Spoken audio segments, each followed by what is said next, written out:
Corte de Justicia de la Nación, Lenia Batres. Le agradezco mucho que nos acompañe. Ministra, buenas tardes. Gracias por tomarnos la llamada. ¿Cómo está?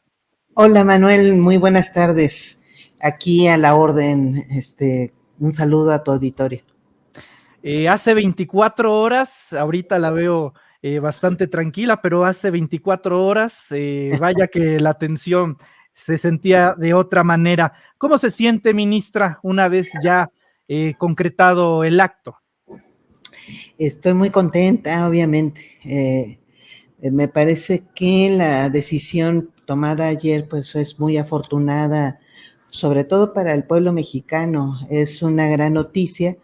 Ya en sí mismo era un hecho histórico el que se pudiera estar debatiendo en nuestro país una reforma al Poder Judicial, y creo que con la resolución de ayer, es decir, que este máximo tribunal de nuestro país termina convalidando la propia reforma, creo que es una noticia más que afortunada, porque pues nos ayuda, pues en primer lugar, el respaldo en sí mismo de la iniciativa, observarlo, es muy importante este respaldo jurídico, pero además pues se dispersa esta idea que se llegó a tener, que sostenían incluso comentaristas e incluso ministros mismos de la Corte, de que se habría una crisis constitucional. Pues ya vimos que no había tal. Y en tercer lugar, pues es un dato importante el hecho de que se esté resolviendo desde aquí.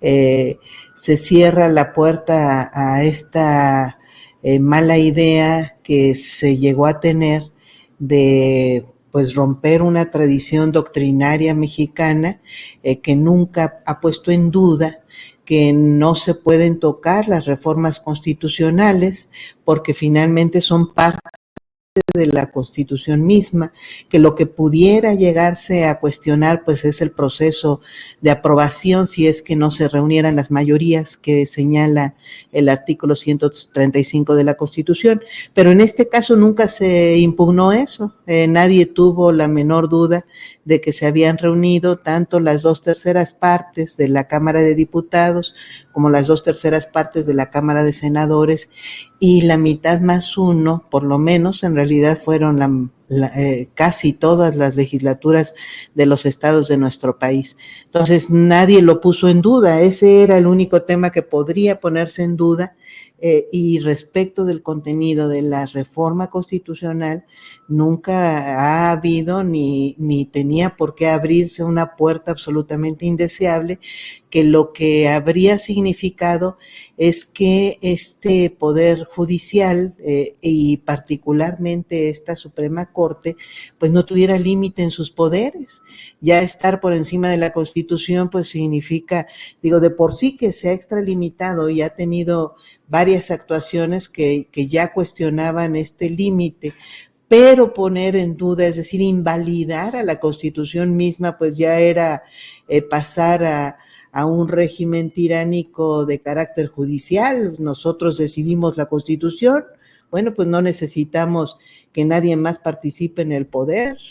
Era peligrosísimo. Y sí, yo creo que era, en algún momento lo dije con todas sus letras, una especie de golpe de Estado, no por poner gobernantes, pero sí por decidir las leyes superiores de nuestro país. Entonces, afortunadamente eso no está ocurriendo, se cierran estas puertas, y creo que lo que sigue pues es que los diferentes poderes y actores pues por fin se allanen a lo que indica nuestras normas constitucionales, empezando por los jueces, magistrados y ministros. Ministra, le quiero preguntar por el aspecto social. Creo que el día de ayer el canal de Justicia TV batió récords de audiencia, algo que parecía pues lejano a la realidad hace tan solo unos meses u años. Y también debo de decirlo, lo dijimos ayer en este espacio, lo decimos ahora con usted, pues hasta coincidencia, ¿no? De esas, aquellas que la sesión se da junto a la jornada electoral de nuestro vecino del norte, muchos creerían que los ojos mexicanos voltearían hacia el norte buscando información, pero no, cientos de miles de personas conectadas, estando atenta a las sesiones en dos aspectos. Ahorita vamos a estar hablando de ello. Preguntarle qué tanto peso le da usted al factor social, a la atención que le puso a la gente, a las sesiones. Pues es un dato interesantísimo y muy importante, porque se habla mucho de que la gente no entiende los temas jurídicos, se habla incluso, pues parte de los argumentos que se tuvieron en todos estos meses de discusión de la reforma judicial, pues eran de que cómo iba la gente sin tener conocimientos jurídicos a votar por quién podría ser juezas o jueces de nuestro país. Pero lo que se demostró ayer, pues es que hay un interés grandísimo, porque eso presupone además que hay una conciencia muy fuerte en la importancia de los temas no jurídicos así en abstracto, sino específicamente de lo que hace este Poder Judicial, que lo que hace no es de carácter técnico neutral, como a veces se presume o suele decirse mucho, que incluso ni siquiera cumple las propias expectativas de lo que sí es su obligación de ser un poder independiente e imparcial, sino que hay mucho criterio muy interesado, que hay una fuerte connotación política, sobre todo en estos temas que no debería sorprendernos. El problema de los poderes de la Unión, entre ellos el propio Poder Judicial, no es que tengan discusiones incluso de carácter político. El problema mayor es que esas discusiones o ese actuar político como poder, como uno de los tres poderes de la Unión, pues más bien se convierta en un poder partidista, en este caso sí no tendría por qué serlo, o en un poder faccioso, como ha sido, que se tengan reuniones en secreto, fuera del ámbito mismo institucional, que haya actores de este poder que ni siquiera nos puedan comentar para qué son esas reuniones o por qué suceden, que se actúe facciosamente, que se tomen resoluciones que en realidad llevan a favorecer a una parte, como también sucede. Entonces hay mucha expectativa, en particular pues por lo que está ocurriendo sobre la reforma judicial, pero además se rompe pues esa idea que es absolutamente falsa, o sea, se confirma la falsedad de que los temas jurídicos no son entendidos por la gente y que nosotros somos un poder que debe estar apartado del mundo porque si no nos ensuciamos, porque hay que mantenernos en una especie de burbuja higiénica. Pues no hay nada de eso, y más bien se comprueba también que es más sano que estemos bajo el escrutinio público, porque así es como cada quien pues se observa en su dimensión, en la fuerza argumental que tiene, en la lógica, en la razón incluso jurídica, porque pues digamos que exponernos o nuestras razones entre nosotros mismos pues puede no tener ninguna gracia, pero cuando sabemos que hay otras personas observándonos, pues creo que sí hay una preocupación distinta de los propios ministros, y ese es parte del tema de la propia reforma al Poder Judicial, el estar sujetos como personas juzgadoras al escrutinio público. Yo estoy segura que así como ayer, pues se genera o debe generarse pues esta posibilidad de vigilancia, quiénes somos, qué hacemos, por qué resolvemos lo que resolvemos, cuál es la consistencia argumental y finalmente de las posiciones, incluso hasta la constancia de las propias posiciones que venimos tomando. Todo eso es muy importante para pues que se sepa si somos las personas adecuadas para estar aquí o no. Entonces creo que es parte de lo que nos puede dar de resultado esta muestra de ayer, pues la democratización del Poder Judicial. Le comentaba que la transmisión pues abre una ventana que no suele ser muy vista por los mexicanos, y la transmisión de Justicia TV de la sesión de la Corte, pues ofrece detalles que para los muy observadores dicen, wow, va revelando vestigios del comportamiento de algunos ministros. Cuando la ministra presidenta dice, son 6 u 8, yo distinguí escuchar un wow. un wow, ¿no? Que corresponde desde luego a la sorpresa y quiero creer, si escuché bien, ese wow le pertenecía a usted. O sea, sí, fue muy claro, ¿verdad? Se me escapó, o sea, no lo podía creer.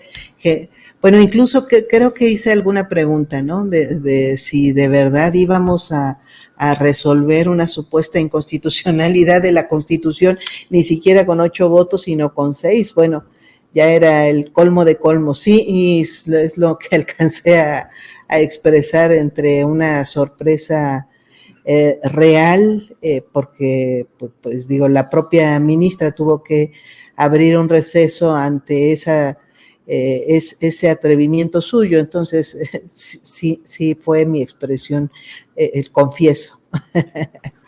¿Qué pasó por su mente cuando se encuentra ante ese escenario de que existía la posibilidad de que ya en la locura total se hubieran ido por 6 y no por 8 para la mayoría? No, bueno, ahí hubo seguramente gente prudente de quienes podían haber respaldado esta idea. Yo creo que me parece o supongo que fueron los que le recomendaron a la ministra que no sostuviera la propuesta. De todas formas la sostuvo, y es muy probable que si hubiera alcanzado la votación para sostener esa mayoría, la hubiera seguido. Pero afortunadamente pues los ministros o varios ministros no la respaldaron, y ya no pudo mantenerse la intención de irnos a una votación de inconstitucionalidad con 6 votos. Correcto. Ministra, ni siquiera, ya en términos legales, 6 votos ni siquiera son lo que constituiría una mayoría simple, porque una mayoría simple son la mitad más 1. Entonces, en realidad, siendo 11 integrantes, la mitad más 1 son 6.5. Es decir, tendríamos que irnos a 7 votos, ni siquiera 6, pero bueno. No, y me dará su punto de vista jurídico. Querían desestimar la reforma con un punto de la reforma, ¿no? Sí, absurdo. Además, claro, antes de declararla inconstitucional, es decir, inválida, la valido para ejercer ese artículo en particular. Sí, se cachó de inmediato esta paradoja tan importante y tan no especializados son estos temas jurídicos que se captan muy bien. El asunto de que se esté acostumbrado a que se resuelvan en privado es que este tipo de trampas no las notan más que los que están presentes, y si tienen la fuerza de evitarlas, la evitan, pero si no, pues terminan asumiéndose estas trampas, y nos han tocado aquí vivirlas acá en la Corte.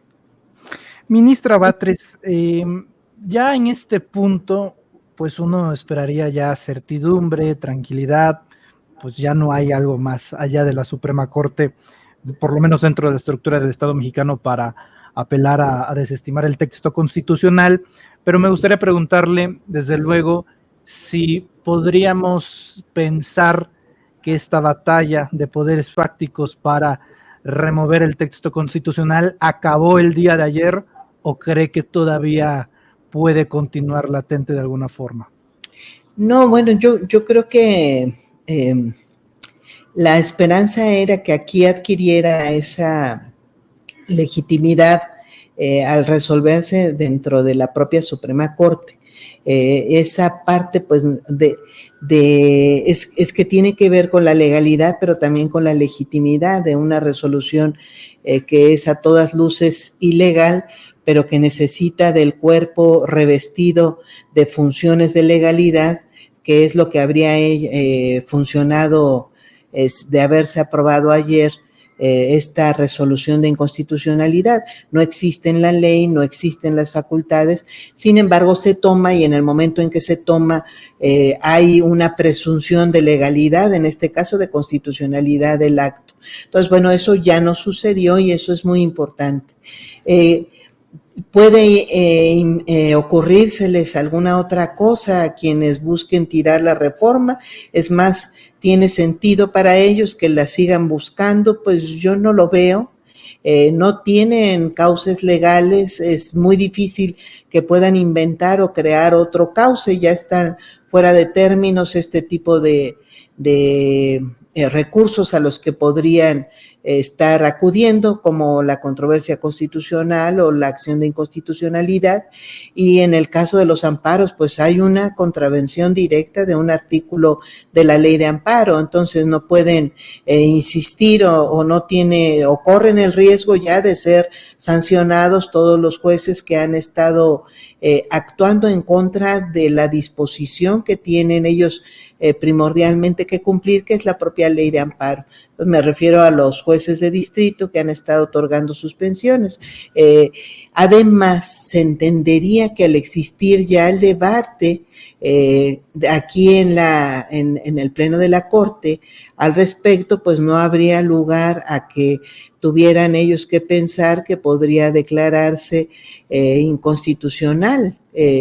Pero insisto, en el caso además de los jueces de distrito tienen una disposición expresa para no admitir. Entonces, lo que seguiría es que desechen rápidamente todos los cientos de juicios de amparo que estuvieron admitiendo o en los que otorgaron suspensión, que sean desechados y se termine esta fase de impugnación de la reforma constitucional.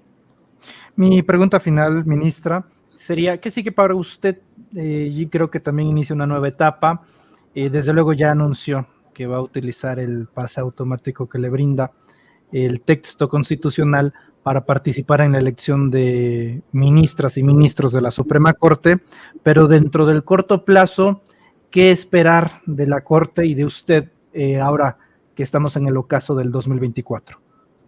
Bueno, yo estoy terminando el primer año de ejercicio, de hecho lo estaría terminando el 15 de diciembre, entonces por supuesto que me interesa pues que todos los temas que tenemos, todos los asuntos que tenemos aquí pendientes, pues los logremos resolver al cierre de nuestro ejercicio.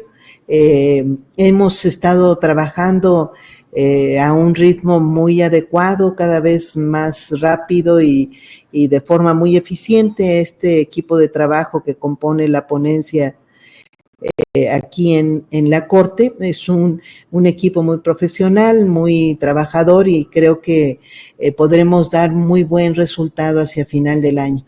En su caso, en su momento, pues estaré dando cuenta ya del primer año de ejercicio. Por supuesto, pues iré con los términos, con los tiempos que disponga en este caso el Instituto Nacional Electoral, pues a la campaña como señale, pero pues ha abierto, pues por supuesto, pues muchos compromisos en términos sobre todo de informativos. Toda esta fase por la que hemos pasado este año pues ha sido muy intensa, muy fuerte. Para mí se convirtió pues incluso en una obligación el estar informando, porque me di cuenta cuando empezábamos a discutir la propia reforma judicial que había mucha información incompleta o no había información, o se mencionaban unas cosas por un lado, se trataba de desdibujar algunas de las actuaciones de las que se tenía información pública.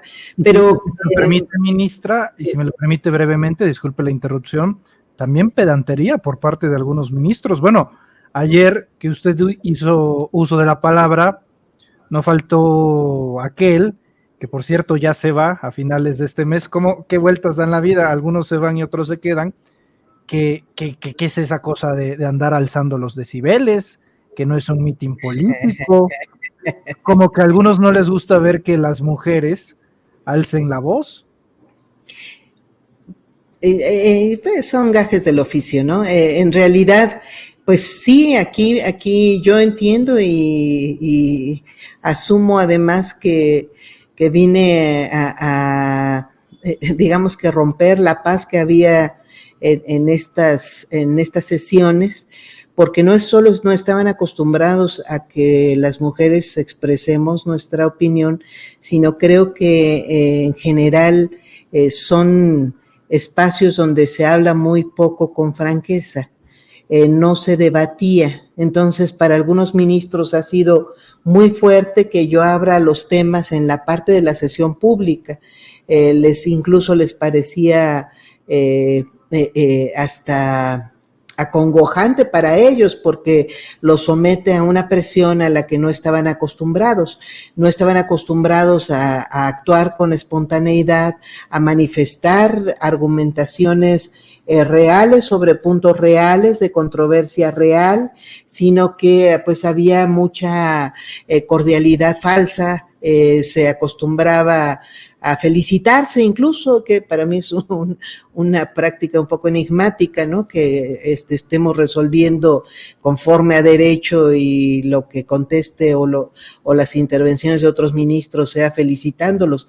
Qué magnífico proyecto, ministro fulano, ministra perengana, cuando hay datos para opinar, cuando se están planteando asuntos públicos, cuando las sentencias no son una tesis académica en la que se esté poniendo a discusión un desempeño personal, por lo tanto no viene al caso pues este tipo de halagos, pero esas eran las sesiones en las que entré, y por supuesto que en el momento en que rompo la tranquilidad planteando temas reales, a algunos les parece de mal gusto, a otros les parece una descortesía, incluso se me llegó a pedir muy suavemente, nunca con una intención autoritaria, pero sí el puro hecho de que se les ocurriera insinuar que yo no debería estar transmitiendo temas en las redes sociales, temas que allí se aborden en las redes sociales. Bueno, a todo eso he tenido que salir al paso y decir, bueno, pues son asuntos públicos, son sesiones públicas de interés público, de servidores públicos, pagados además con recursos públicos, utilizando instalaciones públicas, y que debiéramos rendir cuentas de manera pública. Nuestras actuaciones no están circunscritas a un ámbito privado, ni corresponden a una decisión que exclusivamente dirima controversias entre particulares, que sea de interés solo de esos particulares, porque en realidad cada una de las controversias que resolvemos aquí pues terminan teniendo un impacto público, son un documento público, pero además en muchos casos se convierten incluso sus consecuencias en consecuencias que se transmiten a otros asuntos, porque generamos precedentes, generamos jurisprudencias, generamos efectos generales cuando los discutimos en el Pleno de la Corte con estas mayorías calificadas de 8 votos. Entonces tienen un impacto mucho mayor que el de personas determinadas. Entonces, pues no podemos nosotros alegar que a usted que le interesa lo que aquí, o por qué alguien va a escuchar lo que aquí yo argumente, dirima, y además, pues, por qué le va a importar a alguien que cambie de argumento de proyecto a proyecto.